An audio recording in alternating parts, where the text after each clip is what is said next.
el caso español comparado con el resto de países de la Unión y las reacciones de Europa ante otras amnistías. Con casi nulas esperanzas de que Tribunal Constitucional, con mayoría progresista y bien dirigido por Cándido Conde Pumpido, declare la ley de amnistía como inconstitucional al abordar los recursos de inconstitucionalidad que se interpondrán, solo quedaría la vía europea para frenar a Sánchez y a los independentistas. Una vía que la propia redacción de la ley también ha tenido en cuenta, ya que se han preocupado por dejar fuera tanto la malversación de fondos europeos, como el asunto del lawfare o guerra jurídica, que eran los dos asuntos por los que más estaban preocupados dentro de la Comisión Europea. Si no tocan el dinero de Europa y no atentan manifiestamente contra la separación de poderes poniendo en riesgo el Estado de Derecho, la UE no intervendrá. Esta amnistía no es comparable al resto que se han hecho. En la justificación de la ley, al margen de explicar reiteradamente que es una medida constitucional, a pesar de que la Carta Magna no incluye los indultos generalizados, en ella se afirma que cuenta con numerosos precedentes en España y más de 50 amnistías en Europa desde la Segunda Guerra Mundial. De entre las cuales hay casos como los de Italia, Francia o Portugal, donde la amnistía se reconoce en el orden constitucional, y otros donde si bien no mencionan expresamente la amnistía, como en el caso de Alemania, Austria, Bélgica, Irlanda o Suecia, ello no ha impedido que se afirmara su constitucionalidad. Este sería el caso al que se acogen Sánchez y los independentistas. Lo que no recoge la ley es el contexto común de aplicación de casi todas esas amnistías. Y es que la mayoría son derivadas de las consecuencias de la Segunda Guerra Mundial, como el caso de Francia, Italia, Irlanda o Alemania, o de la Revolución de los Claveles en Portugal, y en nuestro país la del 77 para superar la dictadura.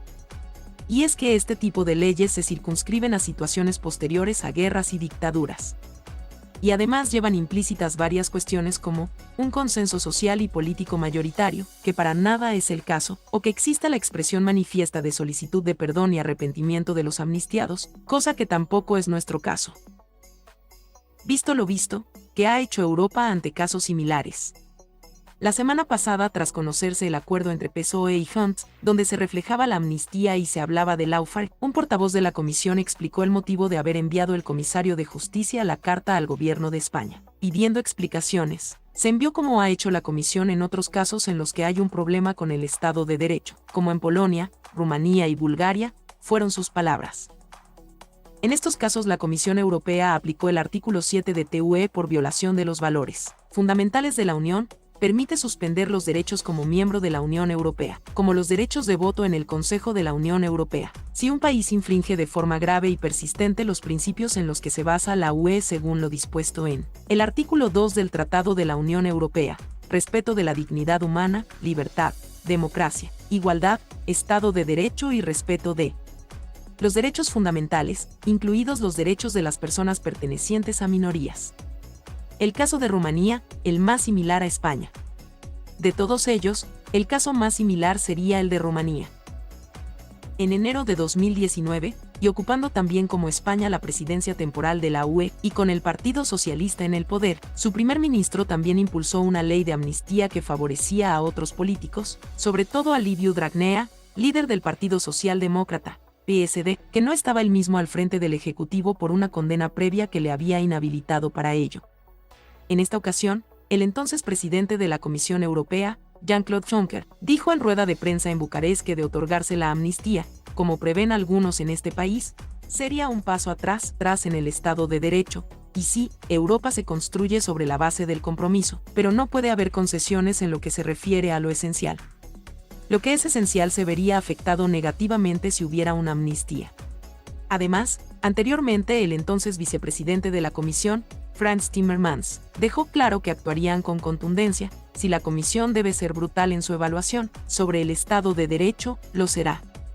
Y si debemos utilizar otros instrumentos a nuestra disposición, lo haremos, dijo para amenazar con sumar a Rumanía a la lista de países investigados por no respetar el Estado de Derecho.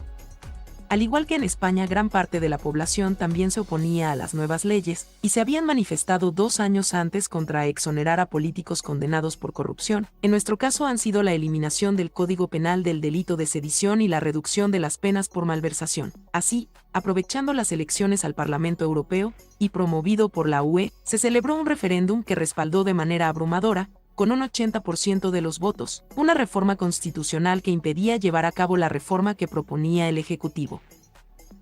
Este es el espejo en el que el PP busca reflejar el caso español y por el que quieren europeizar la amnistía de Sánchez. Esta semana ya se han reunido con los corresponsales de diarios extranjeros en España, y la semana que viene, el miércoles 22, se discutirá en el Pleno del Parlamento Europeo donde se podrá pulsar la verdadera preocupación de la UE en este caso, o si Sánchez y sus socios podrán dormir tranquilos sin que nadie les moleste.